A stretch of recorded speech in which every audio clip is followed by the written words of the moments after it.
Свой рабочий визит глава государства в Российскую Федерацию решил начать не с официальных переговоров, как это обычно бывает, а напротив, с того, чтобы отдать дань памяти тем, кто когда-то принимал участие в сражениях в Великой Отечественной войне.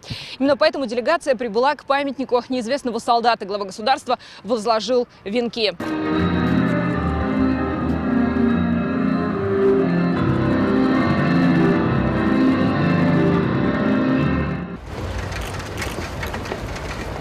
Сооронбай Жээнбеков всегда отмечает, что в нашей стране очень трепетно относятся к истории, особенно к тому периоду, когда произошла Великая Отечественная война.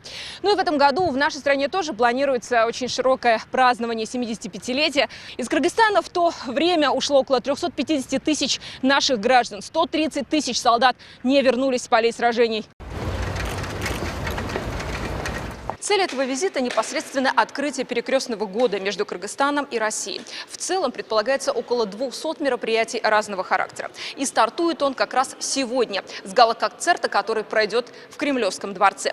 Но ему уже предшествовали некоторые двусторонние встречи. Первая прошла с главой правительства Михаилом Мишустиным. Сооронбай Жээнбеков и Михаил Мишустин подчеркнули, что отношения между странами носят союзнический характер. По всем договоренностям, достигнутым в ходе госвизита Владимира Путина в Кыргызстан в прошлом году, идет работа. Напомню, общая сумма запланированных проектов – около 6 миллиардов долларов. Об этом сегодня заявили и оба президента в рамках их двусторонних переговоров. В прошлом году договаривались, что проведем перекрестные годы Кыргызстана в России и России в Кыргызстане. И сегодня будем иметь возможность открыть эти мероприятия, в рамках которого запланировано более 200 событий различного рода. Уверен, что они будут интересными, пойдут на пользу развития наших отношений. Отношения эти развиваются поступательно, практически по всем направлениям.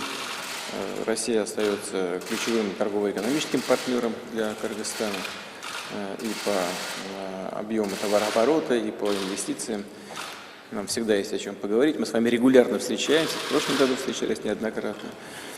Уверен, так будет и в текущем году. Мы очень рады вас видеть. Добро пожаловать в Россию. Во-первых, разрешите выразить признательность за теплоту и гостеприимство, которое мы ощущаем с первых дней пребывания в российской земле.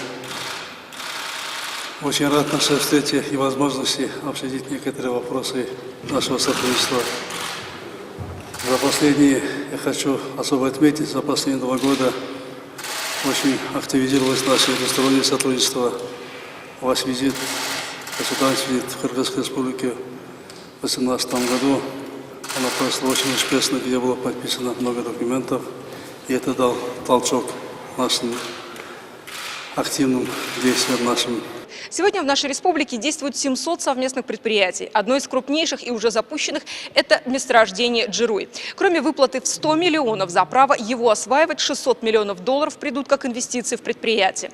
Россия поставляет в Кыргызстан беспошлино нефтепродукты. Интеграцию в ЕАЭС поддерживает крупный Кыргызско-российский фонд развития с капиталом в 500 миллионов долларов, прокредитовавший уже более 2000 проектов малого и среднего бизнеса. Но мероприятия в рамках перекрестного года придадут еще больше импульс развития двустороннему сотрудничеству. Впереди множество бизнес-форумов, множество встреч и конференций. Отметим, что президенты сегодня особенно тепло приветствовали друг друга. По словам Владимира Путина, им с Сооронбаем Жээнбековым всегда есть о чем поговорить, поэтому встречи проходят регулярно.